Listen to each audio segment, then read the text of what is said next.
Very warm welcome. Let's Muzammil साहब उनसे आसमा साहिबा से भी पूछते हैं, फिर जाहिर है थोड़ा और गुफ्तगू को आगे कुछ और डायमेंशंस में भी लेके चलते हैं। आसमा साहिबा, योर एप्रिसिएशन, आप कैसा समझ रही हैं पाकिस्तान के जवाब को, और फिर जाहिर है इंडिया की तरफ से जो इस वक्त फिर मुसलसल चाराजोई चल रही है, बहुत अरसे से भारत इसका भी ख्वाहा था कि जी FATF में फिर लॉबी करें पाकिस्तान के खिलाफ।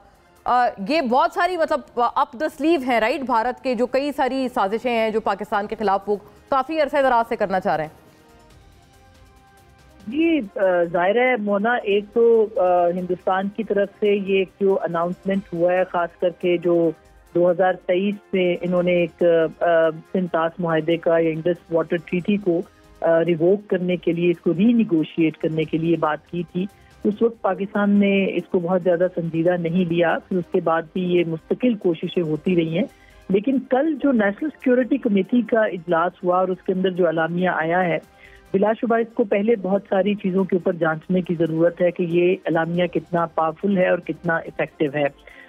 रियासत में हुकूमत इसमें है जिसमें कि अस्करी क़यादत है, सब ने एक जगह एक आवाज़ में ये बात कही है कि ये आबी जारियत जो है ये किसी तौर पे काबिल कबूल नहीं होगी। और अगर आप न्यूक्लियर प्रोग्राम को पाकिस्तान के देखें तो उसको इस सूरत भी उसको बनाया गया था, यानी उसको डेवलप किया गया था, उसको पाकिस्तान के अंदर शुरू किया गया था ये सोचते हुए कि पाकिस्तान का जो पानी है वो कम्प्लीटली कुल्ली तौर पर जो है वो हिंदुस्तान के ऊपर जो है वो डिपेंडेंट है। लिहाजा क्यों पाकिस्तान को डेटरेंस की जरूरत है, क्यों पाकिस्तान को न्यूक्लियर पावर की जरूरत है, उसकी एक बहुत बड़ी वजह ये थी कि पाकिस्तान का जो पानी था वो हिंदुस्तान की तरफ से आता है और हम ज़ेरी इलाके के अंदर है। तो पहले तो हमारी जो 80% से जायद आबादी है वो इसी पानी के ऊपर जो है वो सर्वाइव कर रही है।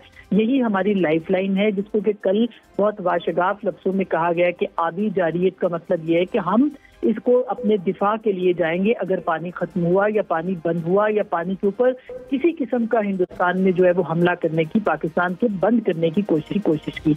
तो एक तो ये इस एतबार से बहुत इंपॉर्टेंट है, और दूसरा ये है कि ये कोशिश क्यों हिंदुस्तान कर रहा है कि इसको रीनिगोशिएट किया जाए और मुख्तलिफ मरहलों के ऊपर हिंदुस्तान ने की कोशिश की, क्योंकि वो जानता है कि पाकिस्तान की डिपेंडेंस इसके ऊपर है और पाकिस्तान की 25 करोड़ से ज्यादा आबादी जो है उसका खाना पीना जीना जो है वो इसके ऊपर है। लिहाजा अब चूंकि उसकी अपनी बहुत बड़ी आबादी है, उसको वो देखना चाहता है, उसको मीट करना चाहता है ज़रूरियात को, और दीगर मामला के ऊपर भी प्रेशराइज करना चाहता है पाकिस्तान को। तो इसलिए वो ये जो उसने अमल किया, इसकी बड़ी वजह ये है कि वो पाकिस्तान को मजबूर करे कि आलमी इदारों के अंदर ले जाके इसको रीनिगोशिएट किया जाए। तो ये मुमकिन नहीं है क्योंकि वर्ल्ड बैंक के अंदर, इसके अंदर जो है वो मीडिएशन भी है और उनकी वजह से ये हुआ भी था, वो गारंटर भी है। बिल्कुल आगे जाके हिंदुस्तान इसको और ज्यादा कर सकता है एक्सप्लॉइट, और ये एक बहुत सोची समझी साजिश है हिंदुस्तान की। क्यों हम और आप फॉल्स फ्लैग इसको कह रहे हैं, क्यों कह रहे हैं? इसलिए कि 25 लोगों की जो हलाकत या 28 लोगों की जो हलाकत हुई है, जो कि अफसोसनाक है,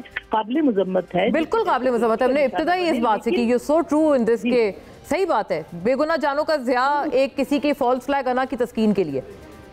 बिल्कुल, लेकिन उसको बुनियाद बना के 25 करोड़ लोगों को बंद करना, उसको पाबंद करना, इसका बेनिफिशरी कौन है? इसका बेनिफिशरी हिंदुस्तान है, इसलिए हम इसको फॉल्स फ्लैग कह रहे हैं। दूसरी बड़ी बात यह है कि पाकिस्तान और हिंदुस्तान के बीच जो तनाज़ा इस वक्त जन्म ले चुका है, ये एक पूरी हिंदुस्तान की तरफ से प्लानिंग यूं भी है कि उसने पाकिस्तान के अंदर डिवाइड का फायदा उठाने की कोशिश की है। उनका ख्याल है कि पानी पे झगड़ता हुआ पाकिस्तान, सियासी तौर पर तकसीम शुदा पाकिस्तान, मुख्तलिफ इलाकों और मुख्तलिफ जुबानों में बटा हुआ पाकिस्तान, जो कि मुस्तकिल जो है वो तकसीम और मुनाफरत की सियासत का शिकार है पाकिस्तान, उसका इससे फायदा उठाया जाएगा। लेकिन मोना, आपको और शायद हिंदुस्तान को भी इस बात के ऊपर, हम सब जो इस पर बात करते हैं, हिंदुस्तान को इसके ऊपर हैरत हुई होगी यकीनी तौर पर अब तक कि कोई भी चंद एक लोगों के अलावा, चंद एक शख्सियात के अलावा किसी ने भी इस वक्त पाकिस्तान और पाकिस्तान की अफवाज के यानी उनके साथ खड़े हुए नजर आए हैं, उनके